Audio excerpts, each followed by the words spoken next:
Fish fry. আজকে আমি আপনাদের জন্য নিয়ে এসেছি ফিশ ফ্রাই। আসসালামু আলাইকুম, আমি তানি নিপসা ইউটিউব চ্যানেল থেকে আপনাদের জন্য একটি সুন্দর ফিশ ফ্রাই নিয়ে এসেছি। এই ফিশ ফ্রাইটা দেখতে যেমন সুন্দর, খেতে অনেক অসাধারণ। এখানে আমি মাছগুলোকে সুন্দর করে ধুয়ে নিয়েছি, দিয়েছি পরিমাণ মতো লবণ, পরিমাণ মতো আদা রসুন বাটা। আমি মাছগুলোকে একটি ছুরির সাহায্যে সুন্দর করে একটু কেটে নিয়েছি, যাতে মশলাগুলো এর মধ্যে সুন্দরভাবে ঢুকে যায়। তাহলে খেতেও অনেক ভালো লাগবে, দেখতেও সুন্দর লাগবে। এখানে আমি একটুখানি সরিষার তেল দিয়ে নিয়েছিলাম। এরপরে এখানে আমি পরিমাণ মতো সয়া সস দিয়ে দিচ্ছি।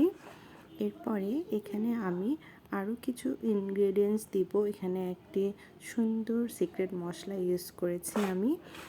আপনারা এই মশলাটি জানতে চাইলে আমাকে অবশ্যই কমেন্টস করে বলবেন আমি কোন মশলাটি এখানে ইউজ করেছি। এরপর এখানে আমি দিয়েছি চাট মশলা। চাট মশলাটা সবারই ঘরেই থাকে কম বেশি। এটা চাইলে আপনারা নিজেরাও বানিয়ে নিতে পারেন, কিংবা যে কোনো সুপার শপ থেকে নিতে পারেন। এরপর আমি এখানে দিয়েছি সামান্য পরিমাণে বিট লবণ। বিট লবণ মাছটির টেস্টটা আরও বেশি বাড়িয়ে দিবে, এটা অনেক মজা।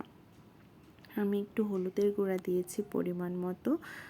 হলুদের গুঁড়া তো সব ধরনের মাছ ফ্রাইতে কম বেশি দিয়েই থাকি আমরা। এখানে দিয়েছি মরিচের গুঁড়া, বেশি দিইনি কারণ এটা আমার বাচ্চারা খাবে। এখানে আমি একটু জিরার গুঁড়া, একটু ধনিয়ার গুঁড়া সুন্দরভাবে অ্যাড করে দিয়েছি টেস্টটাকে আরও বাড়ানোর জন্য।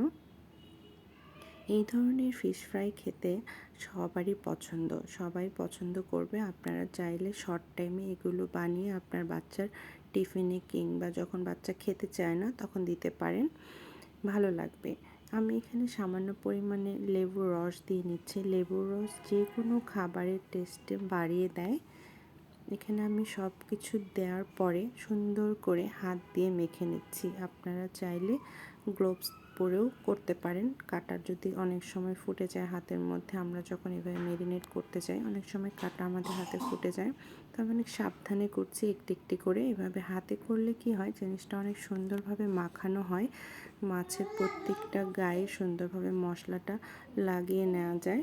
আপনারা চেষ্টা করবেন হাতে মাখানোর জন্য, তাহলে ফিশ ফ্রাইটা অনেক সুন্দর হবে, খেতেও অনেক মজার হবে। দেখুন আমি এইভাবে কেটে নিয়েছি, আপনারাও এইভাবে কেটে নিতে পারেন। এবার আমি সামান্য পরিমাণে এখানে কিছু বেসনের গুঁড়া দিয়েছি। আপনারা চাইলে এখানে আটার গুঁড়াও ব্যবহার করতে পারেন। এইভাবে আমি একটু পরে তেল গরম হলে তেলের মধ্যে ছেড়ে দেব।